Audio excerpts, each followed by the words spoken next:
بسم الله الرحمن الرحيم.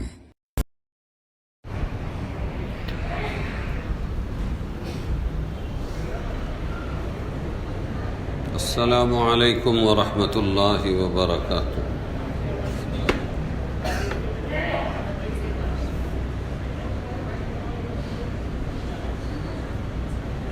سورہ انعام آیت 52-53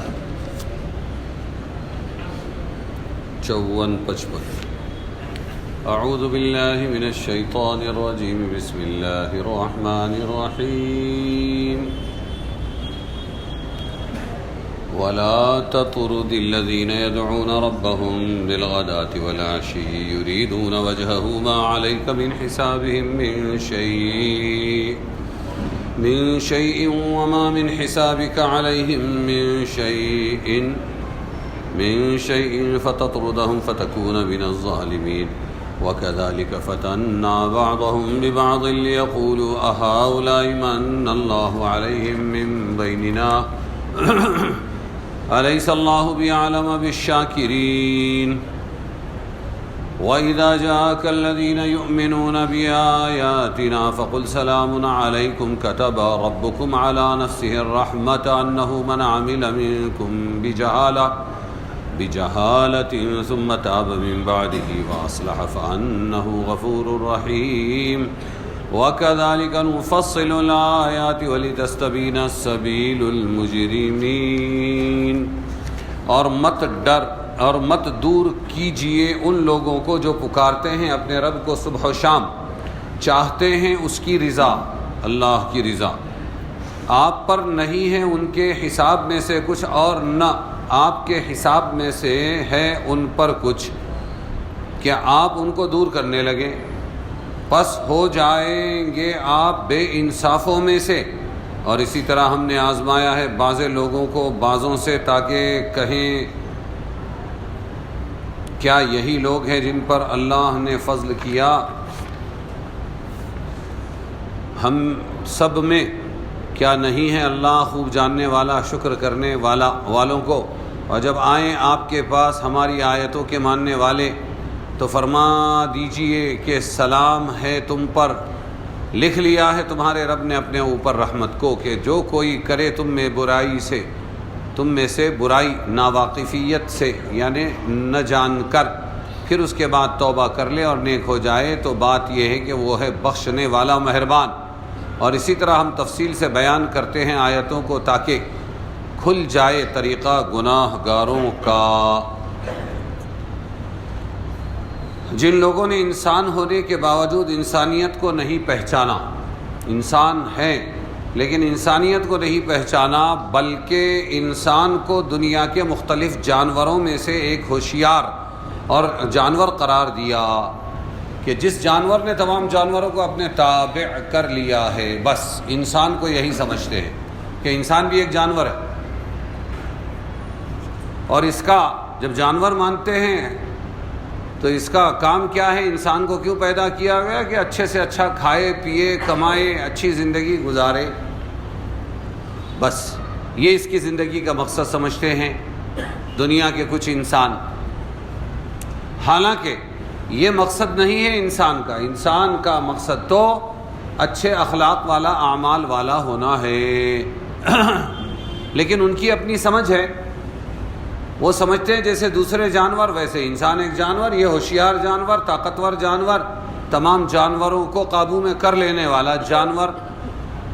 تو وہ جانوروں کا کیا کام؟ دنیا میں کھانا پینا، بچے پیدا کرنا، سونا مر جانا، تو اس جانور کا بھی یہی کام۔ ان کے نزدیک انسان کا کیا کام؟ کہ اچھے سے اچھا کھانا پینا، بچے پیدا کرنا، سونا، مزے مارنا، مر جانا، باقی کوئی مقصد نہیں۔ اور نبیوں نے آ کر یہ بتلایا کہ کھانے پینے، روپیے پیسے سے آدمی باکمال نہیں بنتا، بلکہ انسان کی عزت و شرافت اس کے اعمال اور اخلاق ہے۔ کیا ہے؟ عمل سے زندگی بنتی ہے۔ دوزخ بھی جنت بھی جہنم بھی، عمل سے زندگی بنتی ہے، جنت بھی جہنم بھی، یہ خاکی اپنی فطرت میں نہ نوری ہے نہ ناری ہے۔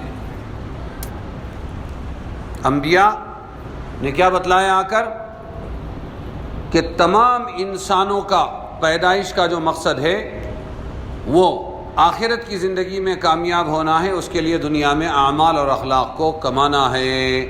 رہا مرنے کی تیاری میں مصروف، رہا مرنے کی تیاری میں مصروف، میرا کام اور اس دنیا میں تھا کیا؟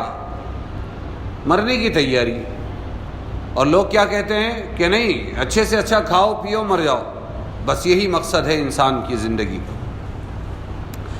انسان اور حیوان میں، جانور میں یہی امتیازی فرق ہے کہ حیوانات کو اگلی زندگی کا کوئی خطرہ نہیں، نہ وہاں ان کے لیے انعام ہے نہ سزا ہے،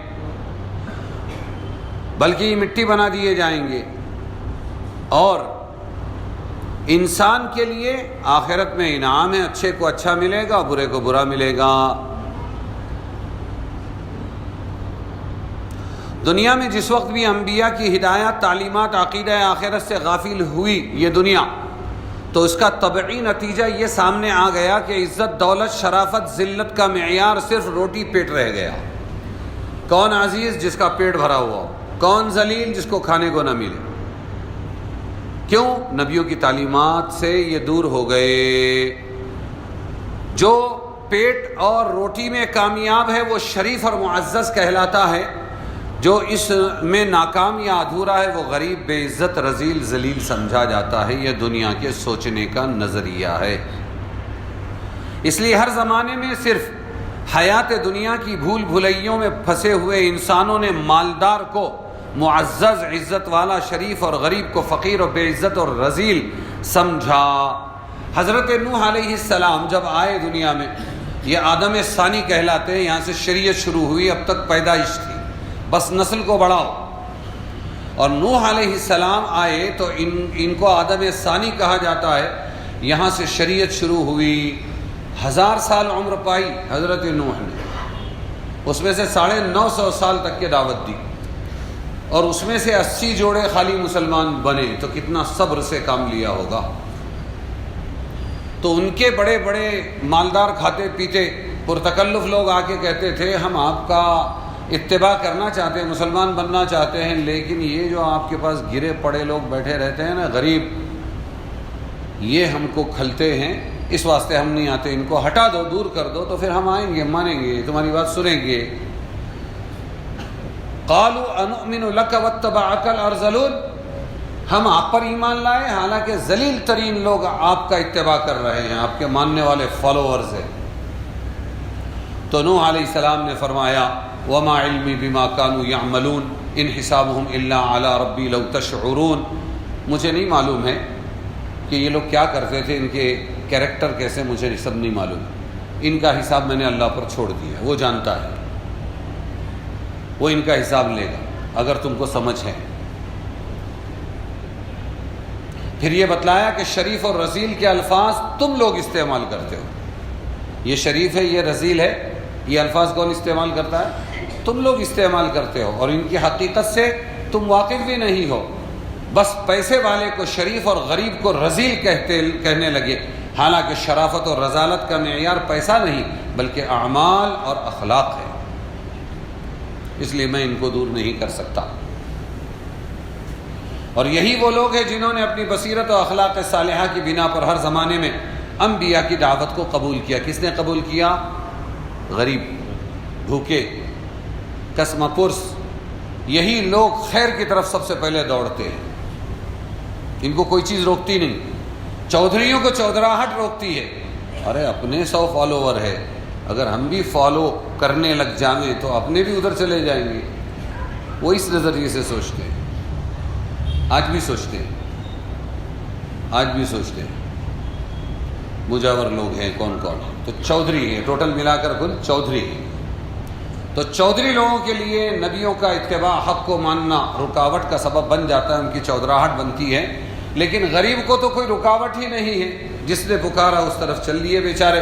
اس لیے نبیوں کے ماننے والے اکثر غریب ہوتے، تو غربت بھی، مسکنت بھی اللہ کی بہت بڑی نعمت ہے۔ حق کو قبول کرنے میں مدد کرتی.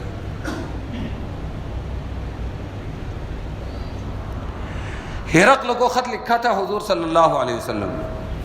پھر ہرقل کے پاس جماعت پہنچی, پھر اس نے وہ خط بھی پڑھا وغیرہ. پھر بلایا, ابو سفیان کو بلایا, ان کے ساتھ میں دوسرے تھے ان کو بلایا اور کہا کہ محمد کے بارے میں بتاؤ کیا ہے. تو بخاری شریف میں 10 سوال ہے. ان کا نسب کیسا ہے, ان کے باپ دادا میں کوئی بادشاہ تو نہیں گزرا ہے,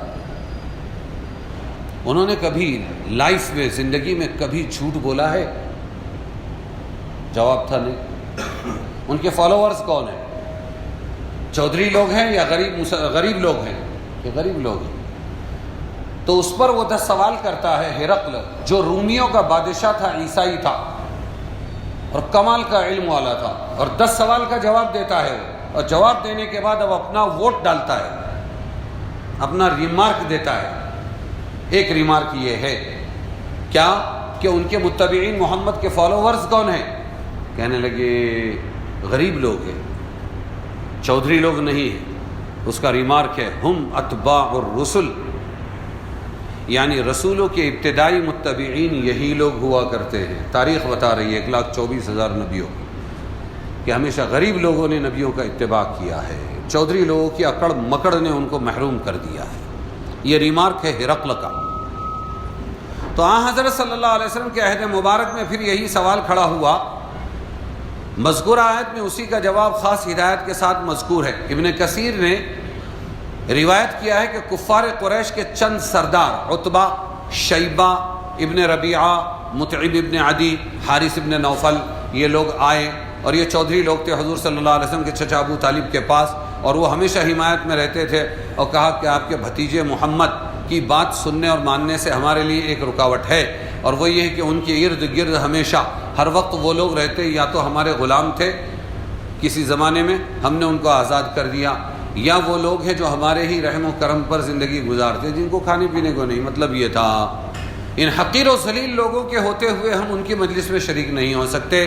آپ ان سے کہہ دیں اگر ہمارے آنے کے وقت وہ ان لوگوں کو مجلس سے اٹھا دیں گے, بھائی تم ہٹ جاؤ, وی آئی پیز آ رہے ہیں, تو ان کی بات سنیں گے اور غور کریں گے. حضرت عمر مسلمان ہو چکے تھے, وہ بھی چودھریوں میں سے تھے. انہوں نے فوراً کہا کہ کیوں نہیں, ہو سکتا ہے کہ آپ ان کے لیے اسپیشل وقت دیں, لیکن اللہ نے قبول نہیں کیا. اور حضور صلی اللہ علیہ وسلم کے ذریعے یہ آیتیں نازل ہوئی, سختی کے ساتھ منع کیا گیا کہ بالکل نہیں, نبی کے ساتھ یہی لوگ رہیں گے, آنا ہے تو ان کے ساتھ بیٹھ کر کلمہ پڑھنا پڑے گا, ان کو ہٹا کر ان غریب مسلمانوں کو ذلیل کر کے کسی وی آئی پی کی کوئی ضرورت نہیں ہے. وہ کون تھے اس زمانے میں غریب؟ حضرت بلال حبشی, صہیب رومی, عمار ابن یاسر, سالم یہ ابو حذیفہ کے غلام تھے, صبیح اسید کے غلام تھے, عبداللہ ابن مسعود, مقداد ابن عمرو اور مسعود ابن القاری اور ذو الشمالین. ایسے لوگ تھے جن کی عزت و شرافت کا پروانہ آسمان سے نازل ہوا, اور یہ آیتیں نازل ہوئی وَاصْبِرْ نَفْسَكَ مَعَ الَّذِينَ يَدْعُونَ رَبَّهُمْ بِالْغَدَاةِ وَالْعَشِيِّ يُرِيدُونَ وَجْهَهُ وَلَا تَعْدُ عَيْنَاكَ عَنْهُمْ تُرِيدُ زِينَةَ الْحَيَاةِ الدُّنْيَا وَلَا تُطِعْ مَنْ أَغْفَلْنَا قَلْبَهُ عَنْ ذِكْرِنَا وَاتَّبَعَ هَوَاهُ وَكَانَ أَمْرُهُ فُرُطًا, جس میں حضرت صلی اللہ علیہ وسلم کو یہ ہدایت دی گئی کہ آپ اپنے نفس کو ان لوگوں میں باندھ رکھیں جو صبح و شام یعنی ہر وقت اپنے رب کی عبادت کرتے ہیں. اے نبی ان کے ساتھ بیٹھو, ان کو چھوڑو مت, ان کو دور مت کرو. اخلاص کے ساتھ یہ لوگ یہ اللہ کو یاد کرتے ہیں. آپ اپنی نظریں ان کے سوا کسی پر نہ ڈالیے, چھوڑو چودھریوں کو, جس کی غرض یہی ہو سکتی ہے کہ حیات دنیا کی زندگی مقصود ہو اس کو, اور ایسے لوگوں کی بات نہ مانیے جن کے دلوں کو ہم نے اپنے ذکر سے غفلت میں ڈالا ہے. اگر ہمیں نماز پڑھنے کی توفیق ملی ہے تو یہ اللہ نے لایا ہے, اگر ہمیں اللہ کی یاد کرنے کی توفیق ہو رہی ہے تو یہ اللہ کی توفیق ہے, اور جو نہیں پڑھ رہے ہیں ان کے دلوں پر غفلت بھی اسی کی طرف سے ہے, ہمارا کوئی کمال نہیں.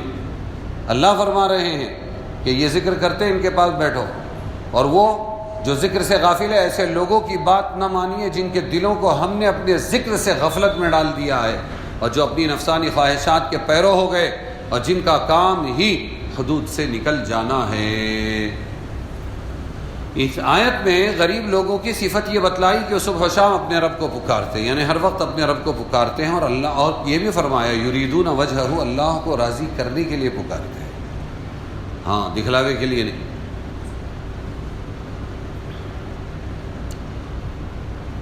آخر آیت میں ارشاد فرمایا کہ ان کا حساب آپ پر نہیں، آپ کا حساب ان پر نہیں۔ یہ اس لیے کہ جو غریب مسلمانوں کو مجلس سے ہٹا دینے کی فرمائش کیا کرتے تھے تو اللہ تعالیٰ نے حضور کو بتلا دیا یہ لوگ خواہ ایمان لائیں یا نہ لائیں، آپ غریب مسلمانوں کے مقابلے میں ان کی پرواہ بالکل مت کرو، کیونکہ آپ کو اس وقت فکر ہوتی جب ہم یہ پوچھتے یہ مسلمان کیوں نہیں بنا، ان کا حساب آپ پر نہیں ہے اور نہ آپ کا حساب ان پر ہے، تو آپ کسی مسلمان کو ہٹائیں نہیں اپنے پاس کہ یہ غریب ہے۔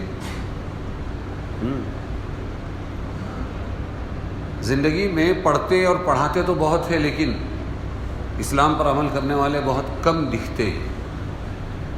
مولانا یونس صاحب رحمۃ اللہ علیہ ہمارے نانا، ان کا حال یہ کہ مسجد میں ایسا ٹیک لگا کے بیٹھے رہتے تھے پیر پھیلا کے، حضرت وہ کارپوریٹر آ رہا ہے، حضرت وہ ایم ایل اے آ رہا ہے، حضرت وہ فلانا آ رہا ہے، یہاں کیوں آتا بابا، وہاں بیان چل رہا، جا کے بیٹھ بولنا ہو، نہیں آ رہا ہے ٹھیک ہے، 2 3 4 چیلے لے کے آ جاتے ہیں، کبھی پیر ایسا سمیٹتے نہیں تھے، بیٹھے رہتے۔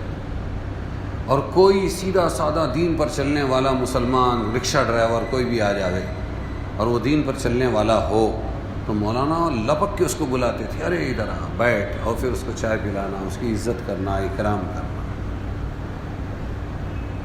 یہ اوپر سے چلا آ رہا ہے۔ کسی بادشاہ کا کہیں سے گزر ہوا تو بولے ہم اللہ والے ہیں تو ٹھیک ہے، جائیں گے دعا کرائیں گے۔ ایسے ٹائم پہ تو مذہب یہ سب بھول کے ابھی درگاہوں پہ بھی جا کے مانگ رہے ہیں، مانگتے ہو لوگ درگاہوں پر،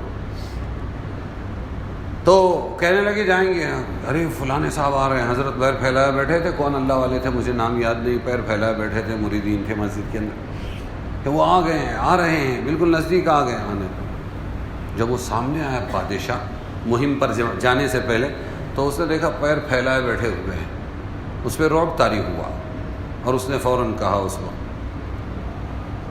کہ میرے لیے دعا کر دیجیے۔ فرمایا ٹھیک ہے۔ ایک نذرانہ پیش کیا اس نے، کوئی تھال بیل بھر کے اشرفیاں وغیرہ۔ پہلے اس نے یہ کہا کہ آپ کی کوئی ضرورت ہو تو آپ بتائیں، آپ کی کوئی ضرورت ہو تو میں پورا کروں۔ سب جگہ کامج کراتے پھر رہے نا ابھی لوگ، کوئی ضرورت ہو تو بتائیں۔ تو حضرت نے اس وقت فرمایا جو پیر پھیلاتے ہیں وہ ہاتھ نہیں پھیلایا کرتے، جو پیر پھیلاتے ہیں۔ تو اللہ کے نبی سے کہہ رہے ہیں یہ جو طلب لے کر آ گئے ہیں آپ کے پاس، ان کی اصلاح کیجئے، ان کو دین بتائیے، ان کی تربیت کیجئے، چودھریوں کے چکر میں مت پڑیے، ان کو بے وزن نہ کیجیے۔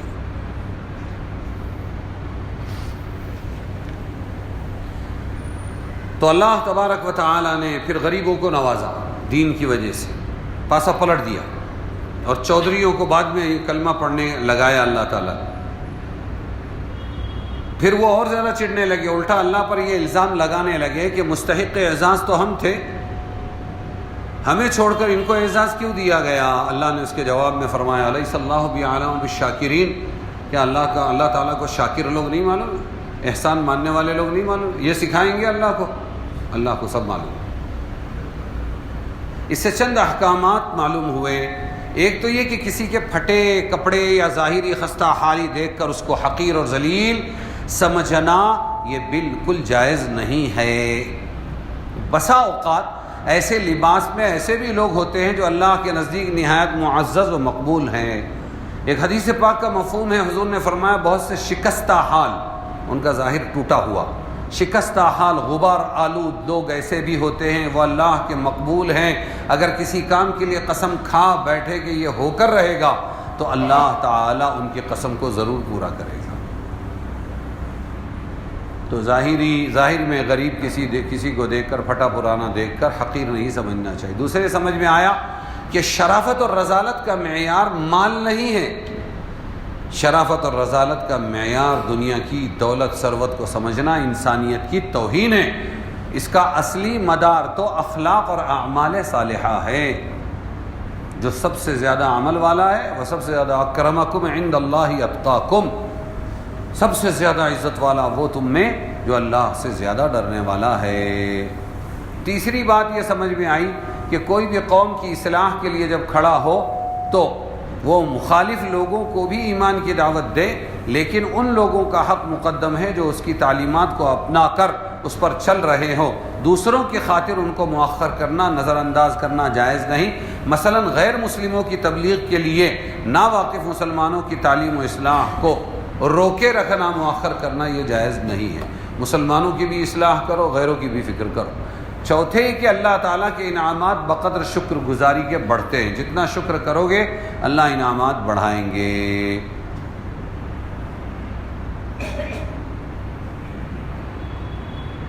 پھر آخر میں اللہ نے بتایا جب بھی کوئی مسلمان جہالت سے کوئی برا کام کر بیٹھے اور پھر اپنی غلطی پر متنبہ ہو کر اس سے توبہ کر لے اور آئندہ کے لیے اپنے عمل کو درست کر لے تو اللہ اس کے پچھلے گناہوں کو معاف فرما دیں گے اور آئندہ اپنی دنیاوی اور اخروی نعمتوں سے بھی اس کو نوازیں گے۔ جیسے حضرت عمر نے فرمایا تھا کہ ہاں ان کو الگ سے چودھریوں کو ٹائم دینا چاہیے، ایک غلطی ہو گئی تھی، اللہ تعالیٰ نے درگزر کیا، معافی کا اعلان کیا۔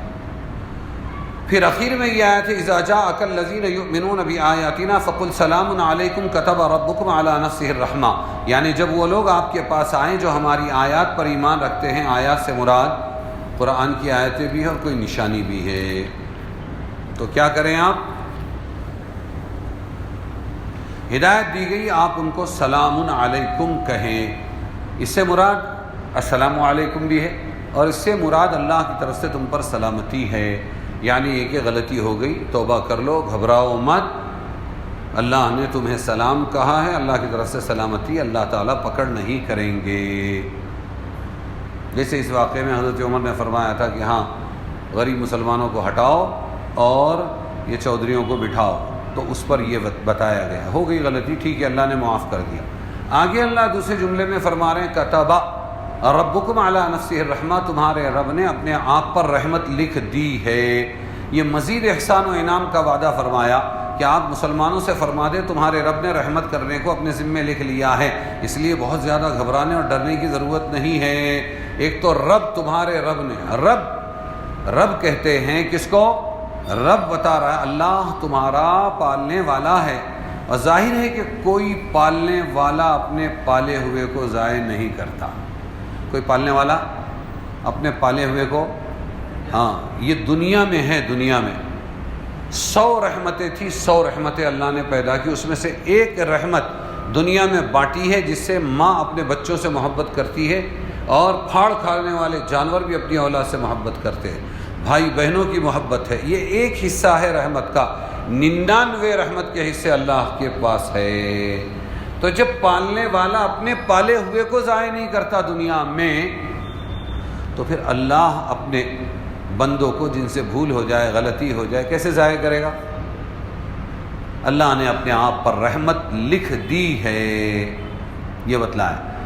اس سے پہلے بھی میں نے حدیث سنائی تھی اور ابھی بھی سن لیں، حضور صلی اللہ علیہ وسلم نے فرمایا جب اللہ تعالیٰ نے ساری مخلوقات کو پیدا فرمایا، ہر ایک کی تقدیر کا فیصلہ فرما دیا، تو ایک کتاب ہے جو عرش پر اللہ کے پاس ہے، اس میں لکھا ان رحمتی غلبت غضبی، بے شک میری رحمت غالب رہے گی ہمیشہ میرے غصے پر، یہ اللہ نے اپنے ذمے لکھ لیا۔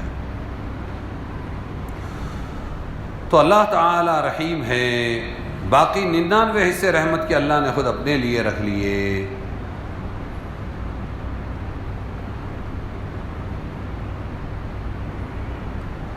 توبہ سے ہر گناہ معاف ہو جاتا ہے۔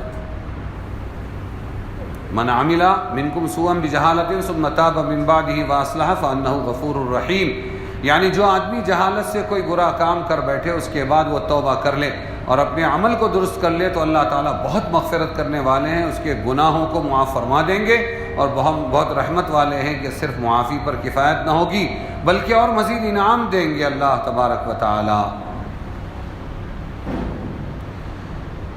تو جہالت میں ہو جاوے کوئی گناہ یا جان بوجھ کر ہو جاوے کوئی گناہ، توبہ سے سب معاف کر دیتے ہیں اللہ تبارک و تعالی۔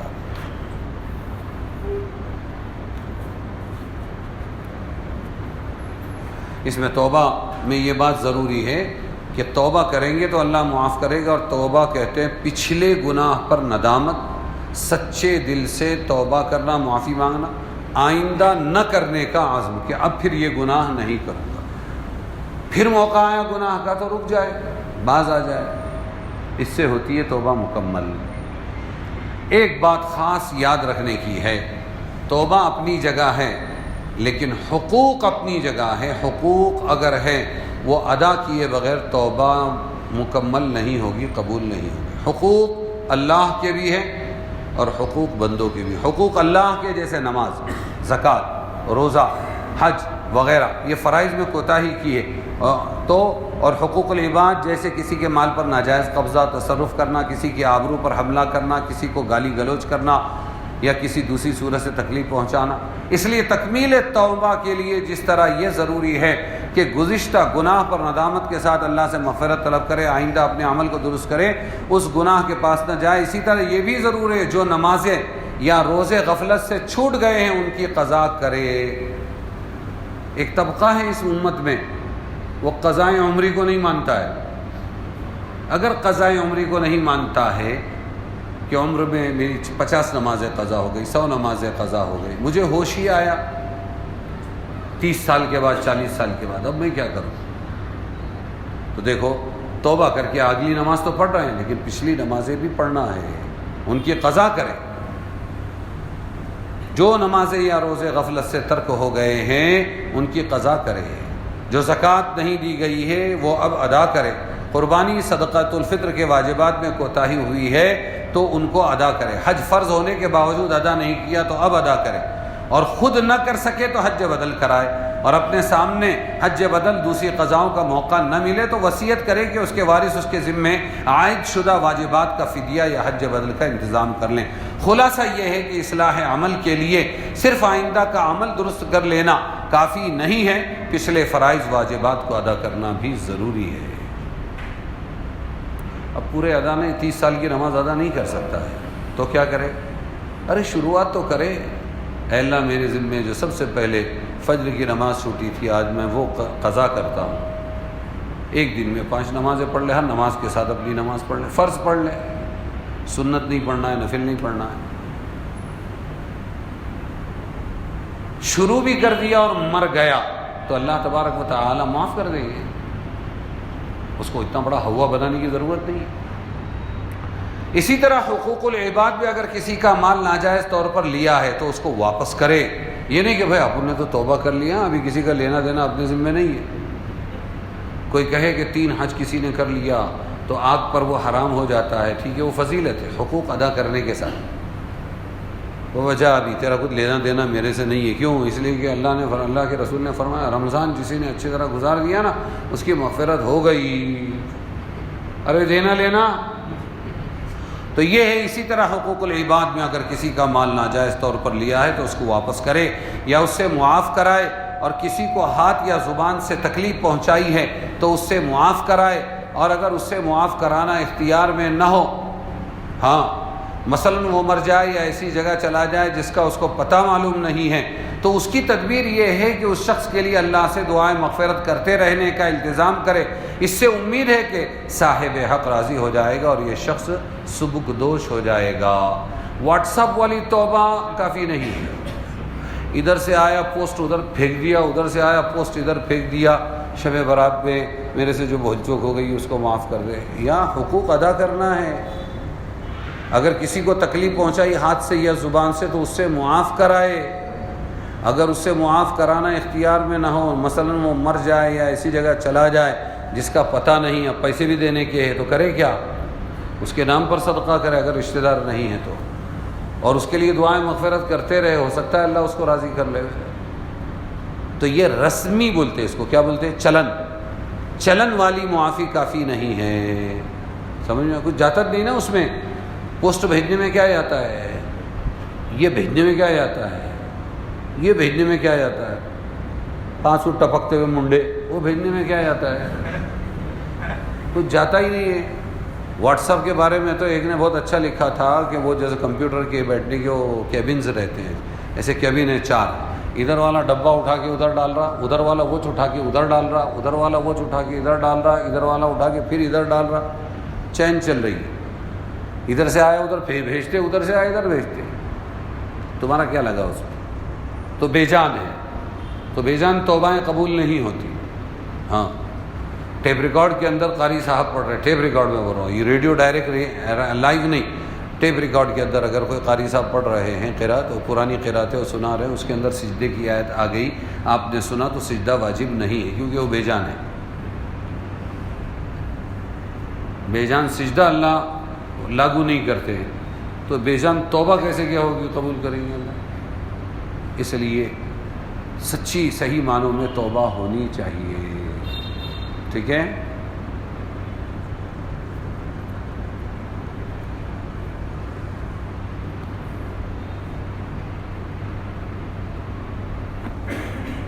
تو کل کا کیا اعلان تھا تمہارا، سنے؟ بعض لوگ سمجھتے نہیں ہیں کیا، ڈبل ڈبل بولنا پڑتا۔ میرے کو باہر کسی نے اور پوچھا، وہ یہ اتوار کو آنے والے تھے ادھر تمہارے ہال میں جلسے، اسی لیے امت کو بار بار سمجھانا پڑتا ہے۔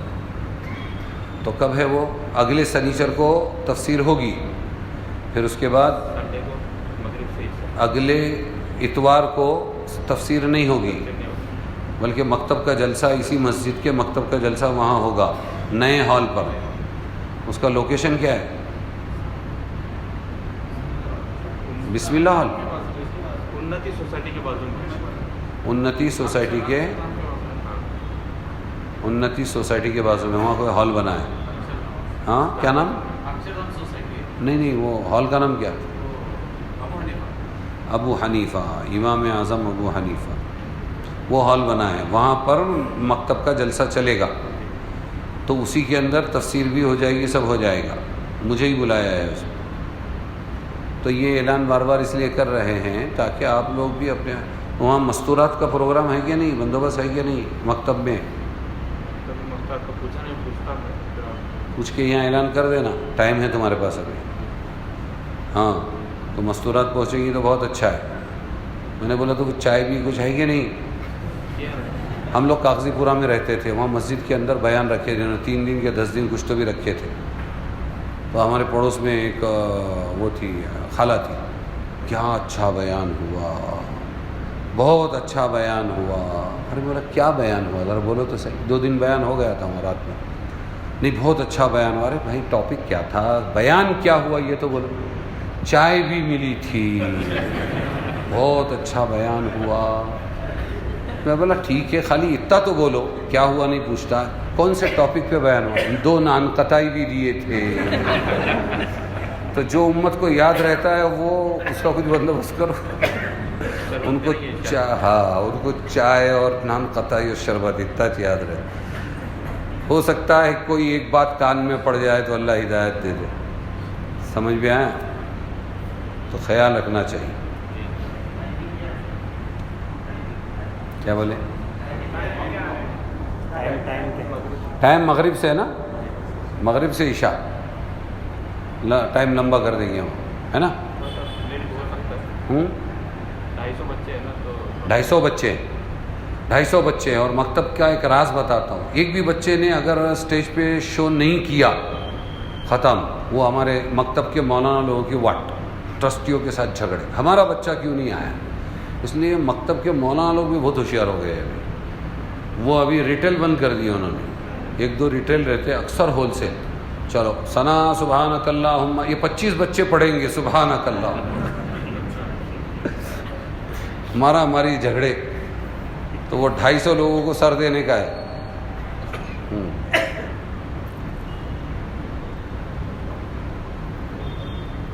تمہارے یہاں ایک مکتب کے جلسے میں آیا تھا، اس میں ایک مولانا نے اچھی محنت کی تھی، ان کا انتقال ہو گیا نا، تم کو یاد نہیں، میرے کو یاد ہے، یاد ایک جوان مولانا تھے، نئے انہوں نے اچھی محنت کی تھی، زلفے والے تھے، بعد میں پتہ چلا ان کا انتقال ہو گیا۔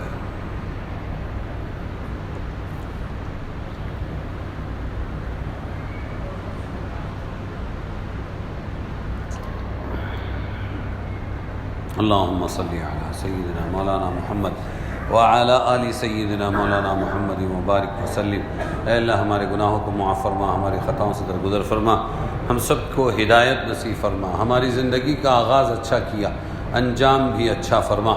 اے اللہ بھلے بندوں میں شامل فرما، تیرا احسان ہے تو نے ہمیں رمضان تک کے پہنچایا ہے، باقی دن رہ گئے وہ بھی عافیت سے گزار دے، اس رمضان سے ان کو ہم سب کے تقوی اور ہماری مغفرت کا ذریعہ بنا دے۔ اے اللہ جتنے مسلمین دنیا سے جا چکے ہیں ان سب کی مغفرت فرما، موجودین کو سچی پکی توبہ کی توفیق نصیب فرما۔ اے اللہ جب تو نے کلمہ دیا ہی ہے بڑے پیار سے تو اسلام پر زندہ رکھ، ایمان پر موت نصیب فرما، بیماروں کو شفا عطا فرما، یا اگر شفا کے لائق نہیں تو عافیت کے ساتھ اپنے پاس بلا کر جنت نصیب فرما۔ اے اللہ پسماندگان کو راحت نصیب فرما، مصیبت سے بچا، ان کو صبر جمیل عطا فرما، ہماری ان دعاؤں کو قبول فرما۔ وصلی اللہ تعالی